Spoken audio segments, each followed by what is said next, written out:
Sup Shredders, my name is Logan aka Spiderhands, and welcome to an SP Reacts, where today we have ourselves a track from an act named Relentless Pursuit titled In Reverence. And if we switch over to here, we have ourselves a track on our YouTube here. Apparently this is the single number 2. This is the second single off of the 7th album for Relentless Pursuit, titled My Own Worst Enemy. They're a prolific musician. I reviewed a lot of their music. It'll be good to check out more. We're going to listen through it from start till finish, and we're going to hear what we think. We're also going to be giving the song an overall ranking at the end, score out of 10 based on various musical criteria, but let's go, let's do it.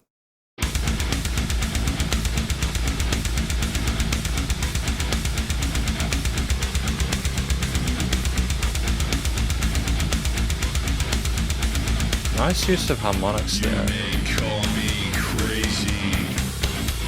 You may say I am not in reality. You hypocrite. Look in the mirror and see your own flaws. Your illumination is guaranteed. Every second we waste is another eternity.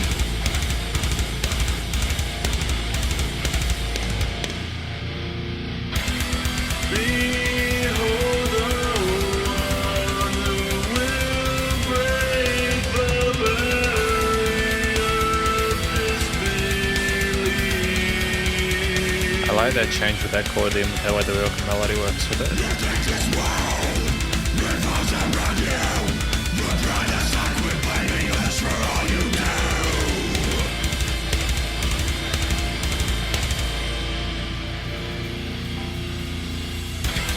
Behold the one who will break the barrier of disbelief.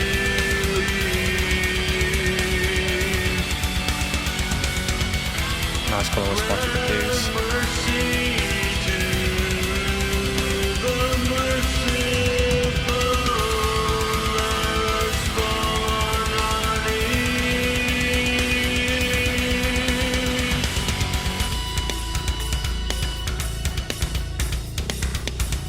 The drums are very peppy, they're very kind of staccato.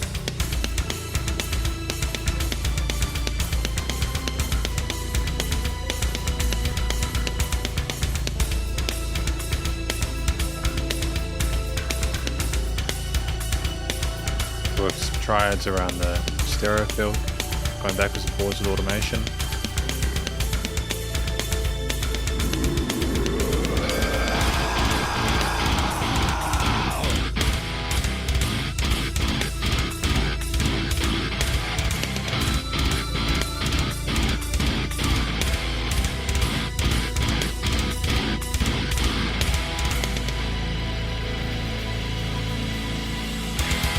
Behold the one who will break the barrier of disbelief.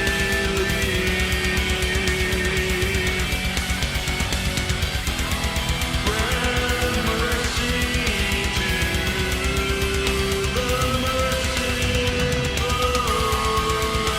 as fallen on Eve.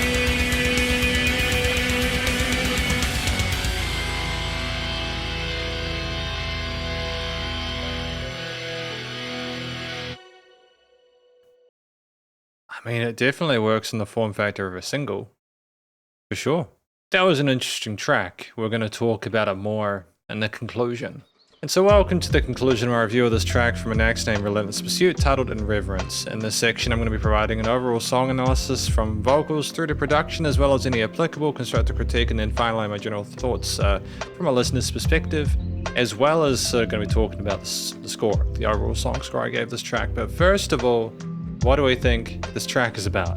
I think that this track is about someone telling another to not lack reverence to their higher power there, to fall to their knees, to establish that they are not perfect and they need to be aware of their own inadequacies and to not be hypocrites. Maybe in the earlier parts when they're sort of talking rather than singing the sections there, it's more discussing how people think that they're mad or crazy because they feel these ways towards things so spiritually or like religiously, but in actuality the time is coming where we need to be merciful.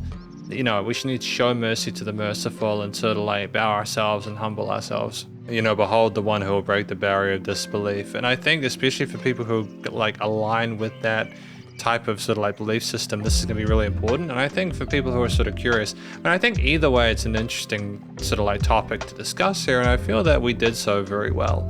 It's subject matter that I've heard in a few tracks from Relentless Pursuit, and I like that there's that kind of connection and sort of consistency within that thematically. I think I'll also mention here before we go into the more technical aspects of the track that I gave the song an overall score of 7.2 out of 10 based on the criteria here.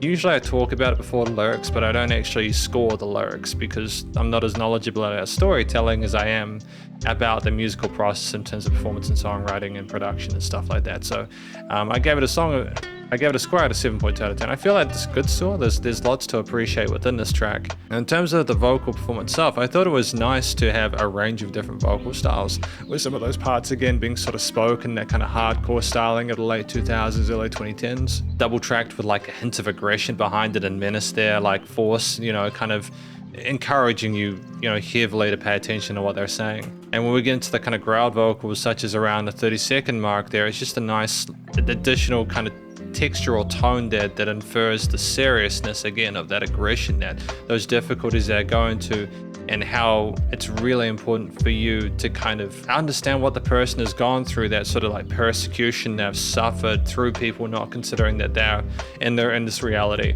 that they're not going crazy, and in fact what they're saying is the truth, and that you need to listen to what they're saying and show due respect. And we show solid technique with our growled sort of harsher vocal thrash parts with considerate technique. And I also again like the kind of double tracked kind of hardcore stylings of the sort of spoken parts earlier, because there's a menace behind it and intensity that I think is welcome in amongst this kind of like sort of guitars, bass and drums, especially when you've got that kind of like main instrumental theme at the start.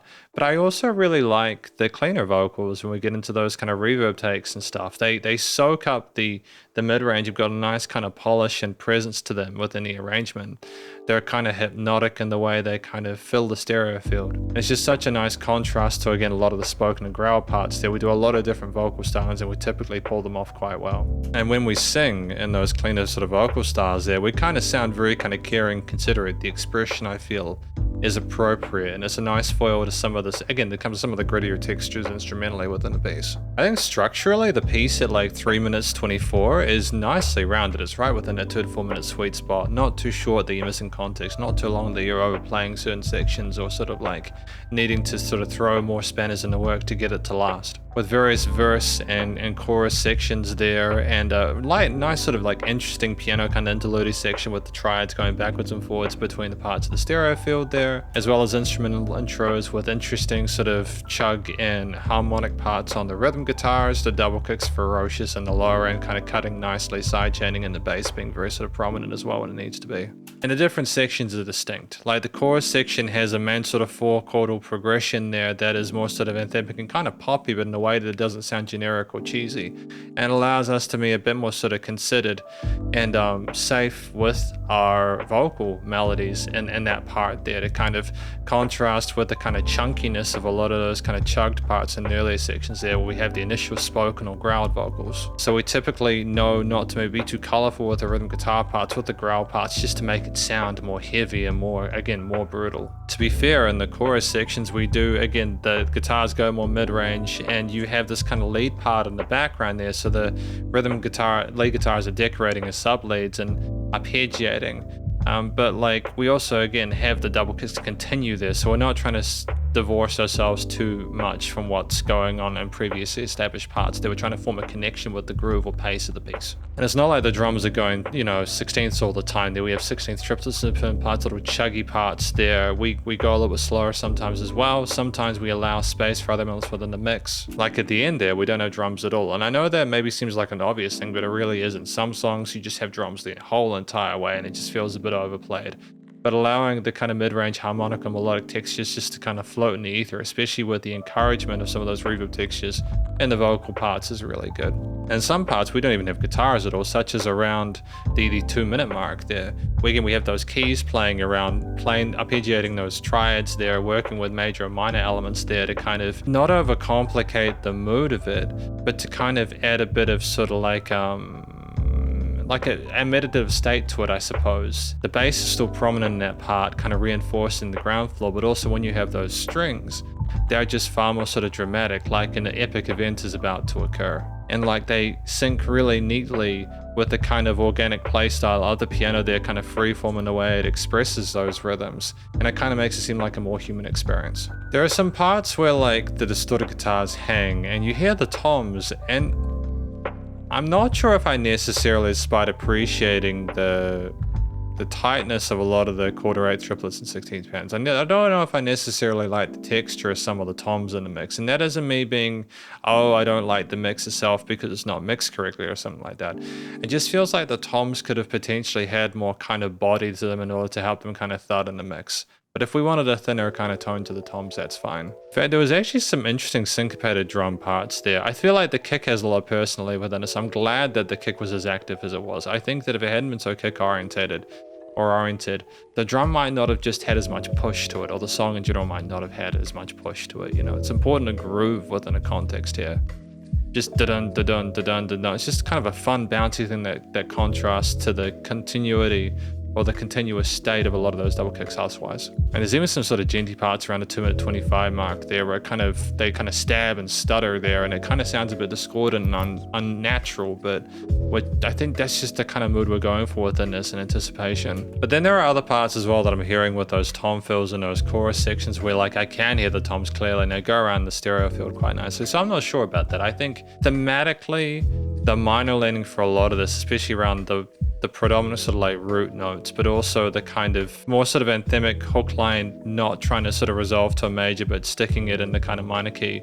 There's a sense of uncertainty, stress, and discomfort with the barriers that may come from sort of accepting that higher power. And we seem like this is just an inner sort of like struggle that we're going through there, that especially with the album being called My Worst Enemy, that makes a lot of sense.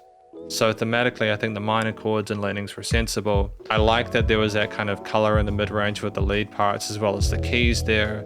I think that we were just trying to make something a bit more sort of accessible to a wider audience who might not be as familiar with the style of music there, whilst also trying to sort of vibe along to the content lyrically. I think we handled that. So yeah, recording, mixing, and mastering, generally, typically, I think that the way that we did things with the clarity of the vocals within the mix, the vocals were like, they were prominent without being too much, you know, whether they're again with the growled or the spoken or the sung parts, with nice reverb tails, compression, EQing, sort of gluing on those. And part of me was kind of wondering if we could have gone away with doing more sort of like vocal harmonies, but I think we kind of are aware of how to niche those rhythm guitars and keys and strings behind us, etc., in a way that was satisfying, so we didn't need to, you know, overdo it. The bass, drums, rhythm guitars on the side were nicely sidetracked, and I think that, or double track, should I say, and then the lead guitars when they came in, again, with a reasonably tight sort of like, you can tell they played all the instruments. It was a reasonably tight instrumental performance there. It was just nice knowing that they didn't feel the need to sort of like sterilize it by sort of like quantizing, make everything sort of like be perfect. There was like a fizziness to the guitars and a shimmer and sheen to the keys that made the most of the instruments and their sort of chosen respective textures. The strings almost sounded kind of a little bit cinematic there, kind of gave me like a mid-2000s Evanescence vibe to them. And in general, things glued neatly, there was dynamic range. And even though I didn't get like the complete body out of some of those tom patterns and stuff like that on the drums, typically I feel like most of the elements were represented well, nice and loud well, there's a little bit of pumping, to be fair. There's a bit of side chaining from the kicks. Any applicable constructive critique is mainly subjective, again, in terms of what the toms and stuff like that. I think that overall, from a general listener's perspective, I understand what we're trying to do with Relentless Pursuit's music, and I wonder how we will make this 7th album a unique prospect for people who are listening both to his music over time as well as for the first time. I think for those that are kind of invested in the narrative and the lore, they'll definitely get behind it. I think at the very least, kind of the tone of the chords and the musical choices there, the musicality of it infers a sense of authenticity in part due to the fact that the minor link shows he is struggling with it and trying to sort of, or struggling with others not taking it as seriously as they need to, or people diminishing him as a human being because he has faith in these beliefs, you know. And it's a terrible thing for people not respect his beliefs, you know. But ultimately, I feel like it's a really good song. I'm thankful I got the chance to listen to it because thank you for watching my review of this track from an excellent Relentless Pursuit titled in Reverence, and hopefully you enjoyed it. If you did, please go show them some love via their various social medias and the YouTube page, and stay cool and stay safe, and please remember to support your local musicians and artists at this point in time, as they need the help more than ever with all the crazy stuff going on in the world, and I will catch you in the next SP Reacts. Spiderhands out!